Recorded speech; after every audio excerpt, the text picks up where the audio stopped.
Islam is an Arabic term that means surrender, submission, and obedience. Islam, as a religion, stands for complete submission and devotion to Allah, which is why it is called Islam.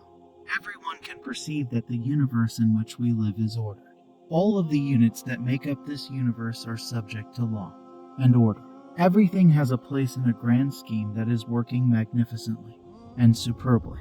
The sun, moon, stars, and all other celestial bodies are intertwined in a magnificent system.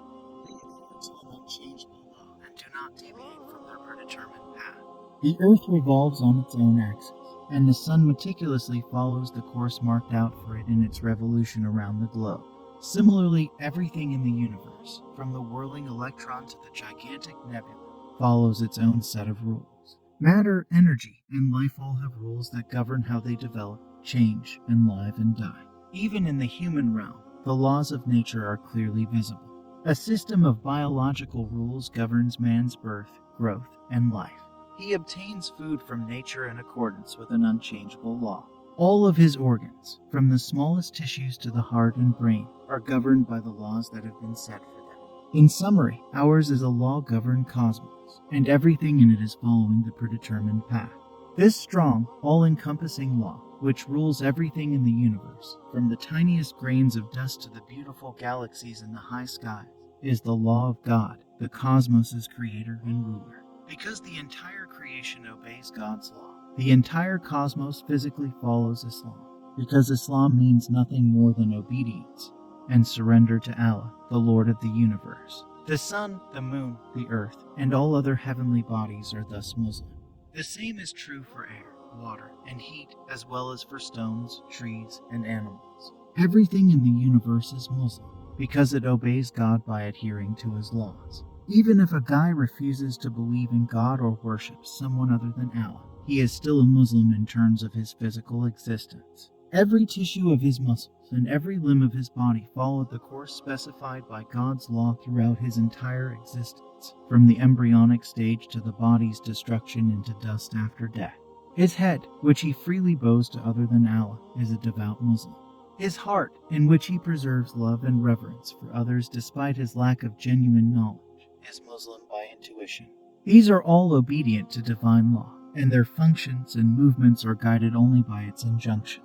In a nutshell, this is man's and the universe's true situation. Let us now look at the situation from a different angle. Man is built in such a way that he has two different realms of activities in his existence. One is the realm in which he feels himself completely governed by divine law. He cannot evade it in any way or form.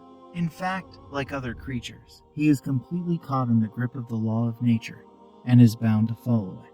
But there is another sphere of his activity as well. He has been endowed with reason and intellect. He has the power to think and form judgments, to choose and reject, and to adopt and spurn. He is free to adopt whatever course of life he chooses. He can embrace any faith, adopt any way of life, and formulate his life according to whatever ideologies he likes. He may prepare his own code of conduct or accept one formulated by others. He has been endowed with free will and can choose his own path. In this latter feature, he has been granted freedom of thought, choice, and action, unlike other species. Both of these features coexist in a man's life.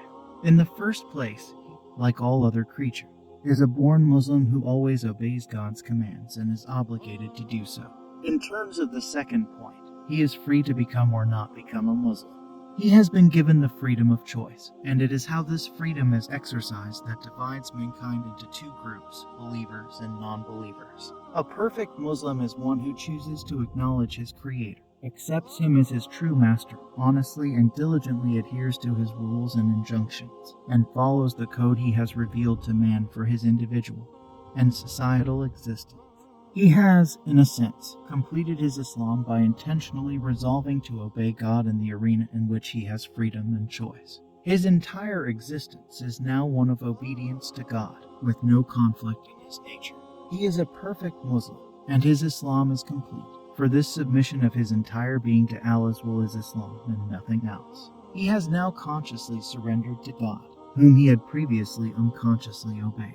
He has now deliberately offered allegiance to the Master, to whom he had previously unintentionally owed it. His knowledge is now genuine, since he has acknowledged the one who bestowed upon him the ability to learn and know.